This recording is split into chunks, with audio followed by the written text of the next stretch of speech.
কলিযুগে মানুষের আয়ু অতি অল্প। 100 বছর আয়ু আছে কলিযুগে মানুষ, কিন্তু মানুষ 100 বছর বাঁচে না, 60-70 ম্যাক্সিমাম। তো ভাগবতমে বর্ণনা করা হচ্ছে, শৌনকাদি ঋষিরা বলছেন যে দেখো, প্রায়েণ অল্প আয়ুষু সভ্য কলা বস্মিন যুগে জানা মন্দাসু মন্দ মতয় মন্দ ভাগ্যাহি উপদ্রতা। হে সুত গোস্বামী, এমন কোনো উপায় বলুন, আপনি অনেক ধর্মশাস্ত্র পড়েছেন, অনেক বেদব্যাস আদি ঋষিদের থেকে আপনি শাস্ত্র জানেন, তাদের থেকে শুনেছেন, জানেন, পড়েছেন, তো আপনি এমন কোনো উপায় বলুন যে কলিযুগের মানুষ সহজভাবে যাতে ভগবানকে লাভ করতে পারে এবং অতি দ্রুত এবং সহজভাবে সকলেই, সমস্ত জনসাধারণ অতি সহজে ভগবানের সাক্ষাৎকার পেতে পারে।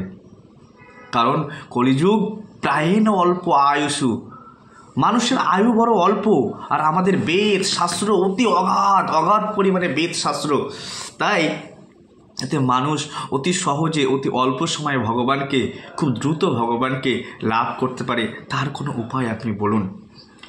হ্যাঁ, এই যুগে মানুষের তারা কেমন মন্দা, তারা অলসপ্রিয়, তারা সংসারের জন্য পরিশ্রম করবে, পরিবারের জন্য পরিশ্রম, ছেলে মেয়ে স্ত্রীকে সব রকমভাবে সুখ সুবিধা করার চিন্তা করবে, কিন্তু নিজের পারমার্থিক বিষয়ে চিন্তা করবে না, অলস হয়ে জীবন কাটিয়ে দেবে।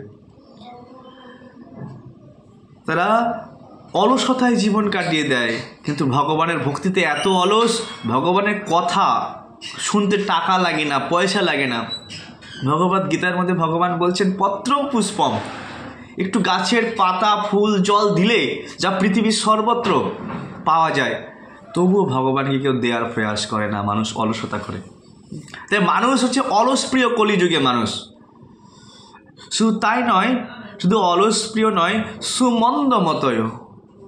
অনেকে বলবে আমি তো অলস নই, আমি তো পরিশ্রমী, কিন্তু মন্দমতি। শুধু মন্দমতি নয়, সুমন্দমতি। সে কাজের কিন্তু কখনো ভগবত কথা শোনে না। সে ভালো কাজ করছে, সংসার এক্সপার্ট, কিন্তু কৃষ্ণ কথা শুনতে না, সে ভাগবতম কথা শোনে না, গীতা পড়ে না, ভাগবতম পড়ে না।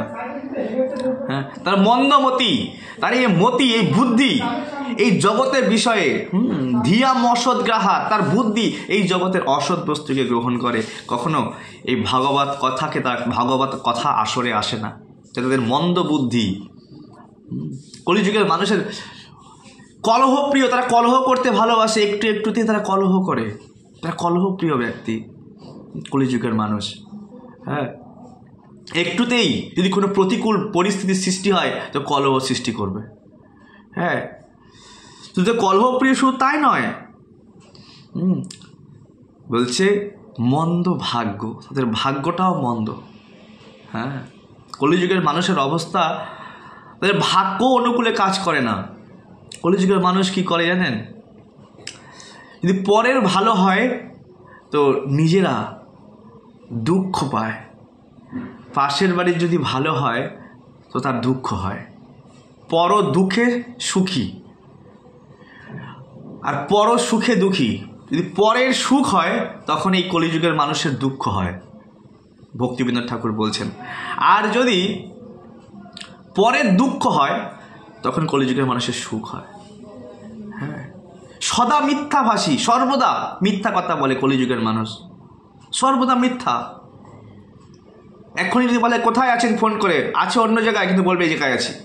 হ্যাঁ, ব্যবসায় প্রতিনিয়ত মিথ্যা, সর্বত্র মিথ্যা।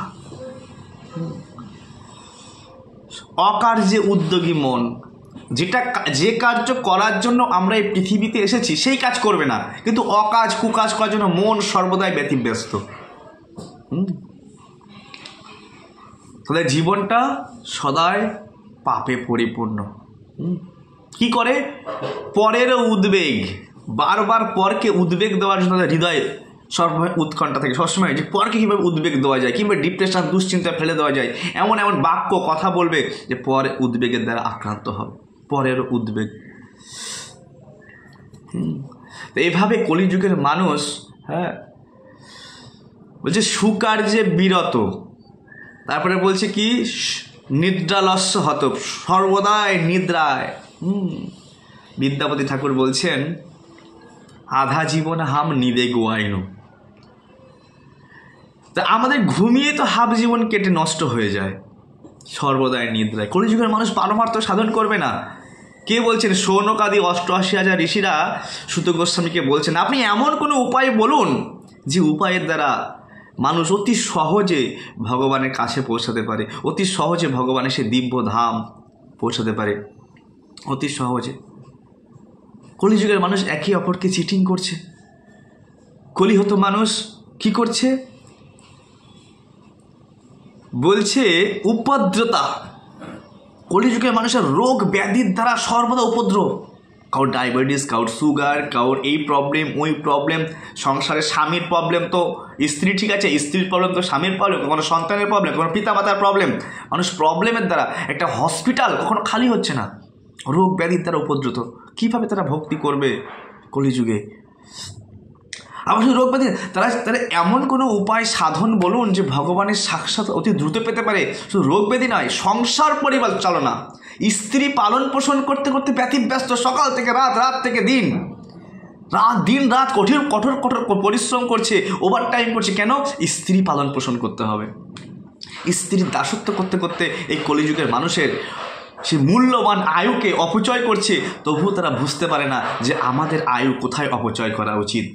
হে সুত গোস্বামী, আপনি কৃপা করে বলুন এই কলিহত জীবের কিভাবে মঙ্গল হবে? কোন রাস্তাতে গেলেই, আপনি অনেক শাস্ত্র পড়েছেন, অনেক গ্রন্থ পড়েছেন, আপনি সেই আমাদের সামনে উপস্থাপনা করুন কোন শাস্ত্র পড়লে কলিযুগের মানুষ অতি সহজে ভগবানের কাছে পৌঁছাতে পারে। এভাবে শৌনকাদি ঋষিরা কাকে বলছেন? সুত গোস্বামী, যে কলিহত মানুষের জীবের মঙ্গল কিভাবে হবে, তারা কিভাবে দুর্দশাগ্রস্ত হয়ে আছে, এই আমাদের কথা চিন্তা করে খুব সুন্দরভাবে এই ভাগবতমকে উপস্থাপনা করলেন সুত গোস্বামী। হ্যাঁ, আর হরে নাম হরে নামৈব কেবলম কলো নাস্তব্য নাস্তব্য নাস্তব্য গতির অন্যতা। আমাদের সর্বদা কীর্তন করা উচিত, আর সদা সেব্য আর সর্বদা এই ভাগবতমের সেবা করা উচিত, সর্বদা ভাগবতম শ্রবণ করা উচিত, আর সর্বদা কীর্তন করা উচিত। এটাই হচ্ছে কলিযুগের ধর্ম। সহজ সরল, যে কেউ, কোনো টাকা পয়সা কিচ্ছু লাগে না। হ্যাঁ, শুধু ভগবান কথা বলার শক্তি দিয়েছে, আপনি সেই জীবটাকে একটু নাড়িয়ে ভগবানের নাম করুন। ভগবান কান দিয়েছে, সারাদিন কত সংসারের কথা শুনি, সেগুলো একটু কমিয়ে ভগবানের কথা শুনুন। এই দুটো কাজ যদি আমরা করি, আমরা অতি সহজেই ভগবত মার্গে পৌঁছাতে পারবো। Chant Hare Krishna and be happy. জয় শ্রী প্রভুপাদ।